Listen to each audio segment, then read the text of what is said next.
Hello pals and welcome to a new video. I'm Kate and today I'm doing my first bookish favourites of 2026. This is a series of videos where I go through my favourite book related things. It's just generally a lovely chatty and chilled out video.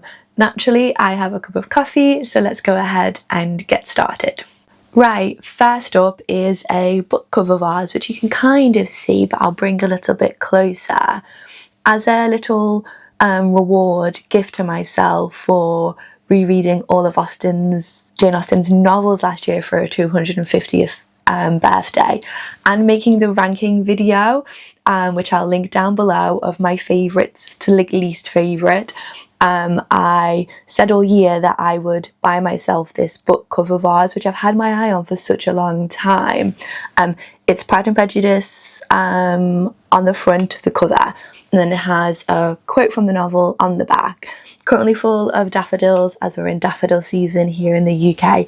I actually love daffodils because they're relatively inexpensive but just look so bright and happy. So currently have this in this room, which is like a study room, and it definitely brightens it up.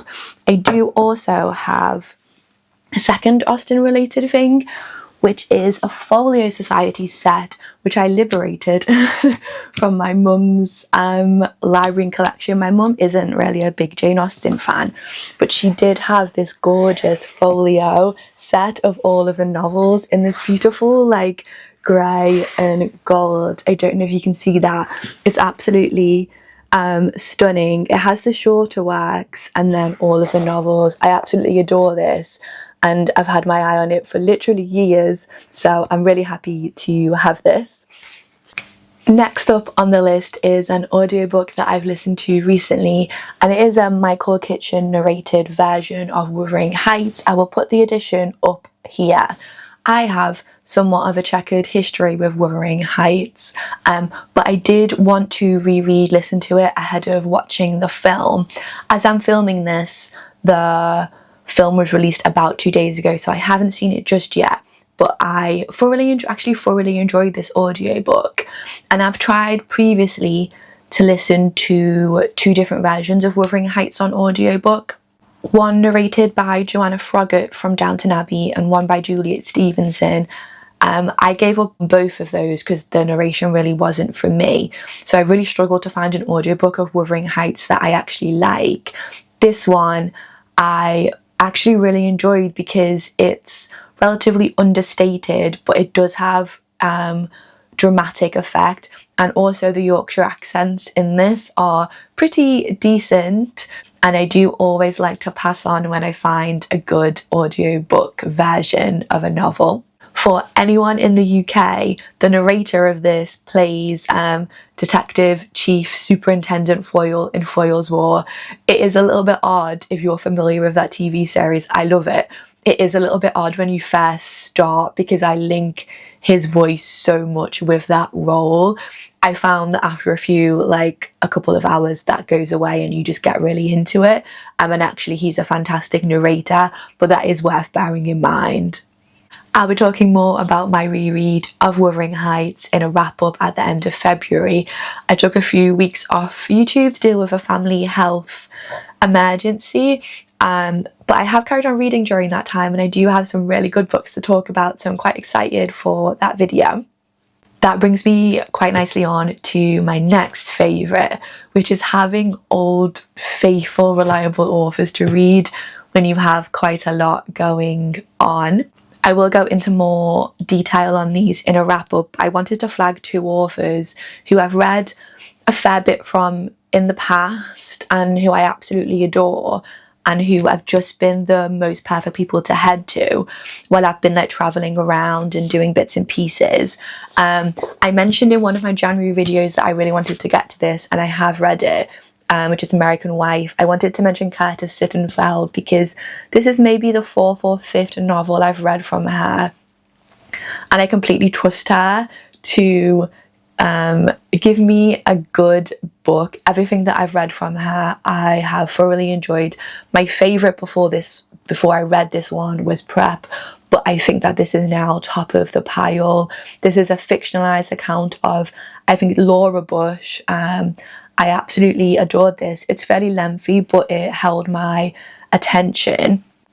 And I've also headed back to a favourite of the channel, Barbara Pym. I have spoken about her so much on the channel. I don't want to get too repetitive, but I headed back to her first published novel, Some Tame, Gazelle, which I adore. And being in the Barbara Pym world of spinsters and curates and academics and librarians in this one, of like village country life, it's so warm and comforting. So like I said, it's not necessarily these two novels, although I really like them both. It's more having authors that you know you're in for a good time with when you don't really have the capacity to be trying new stuff. These two have got me through, so they're definitely favourites. The last favourite I've had for a little while, I think I got it before Christmas, and it is a Herb and Lester illustrated map. They make a lot of different versions of these, but they have a literary map section. I have the Agatha Christie's map of England, but they also have, as an example, Joan Didion's LA, they have Ian Fleming's London, John le Carré's London, they have May Gray's Paris. They're beautiful. They come in this kind of like envelope, and then you get the map. I don't know if I'll be able to fit it all on screens, maybe I'll just show you part of it, but you get the map. This is obviously, that's half of England, but you get the map with all the different places on. So as an example, St Mary Mead, where Miss Marple lives, and then on the back, to show you part of it, I don't know if it will show up on camera, you also get an explanation of all of the places that are listed. I absolutely love this. I think the plan is that I'm going to get this framed and have it with my near my crime bookcase. You also get some little postcards in there as well, which are really sweet.